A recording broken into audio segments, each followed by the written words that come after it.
We have another chilly day on hand for us for this New Year's Eve today. We're tracking sunshine, but that chill is still in the air as temperatures stay below average for this time of year. Here's a live look at our Savannah cam of River Street. A blue sky out there, lots of sunshine, but we're still in the upper 30s to lower 40s. 43 degrees in Statesboro and in Hampton, 45 degrees down in Jessup and in Richmond Hill, but we're actually a tad warmer than this time yesterday. This time yesterday we were still in the 30s, so we're overall about 5 degrees warmer than this time yesterday. That is because the wind is starting to shift. We have high pressure starting to build into the Gulf. So yesterday we had a strong northwesterly breeze.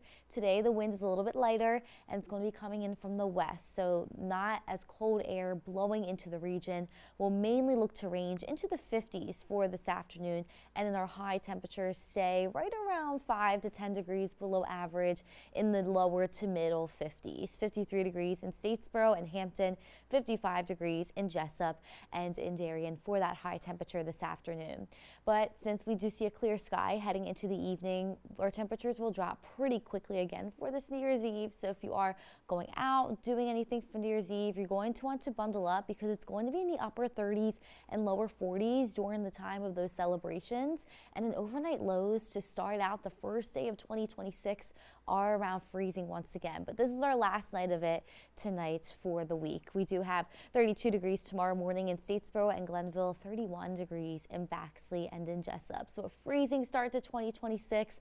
But the good news is that we'll warm up a little bit more tomorrow. We're actually going to reach the lower 60s for that high temperature tomorrow afternoon. That is closer to average for this time of year. And then we'll continue with our warming trend into the end of the week and then into our weekend, where we'll be in the mid 60s. But by the time we do head into Saturday, that's when our next system does come in. It brings our next chance of scattered rain, mainly all throughout the day on Saturday. Few heavy pockets are possible, but this is much needed rain that we do need across the region. So we're really not tracking any flooding issues because we are tracking moderate drought conditions, even some severe drought conditions in some spots, as we're now 3.5 inches away from normal for rainfall for us for this time of year. So we are beginning to warm tomorrow after one last freezing night tonight. If you're going out for New Year's Eve, make sure you dress warmly. We'll continue to warm into the first weekend of 2026. Fortunately, we do start with some rain. It is much needed though, and then after we dry out, we'll warm right back up as we head into the first full week of 2026 next week. I don't like hearing cold and rain in the same sentence. It's okay. It's just one day. One more night of cold tonight, one day of rain on Saturday, and then we're good. Find a rainy day thing to do inside on Saturday. Definitely. And then we'll kick up gears for 2026. Yes. Sounds pretty exciting.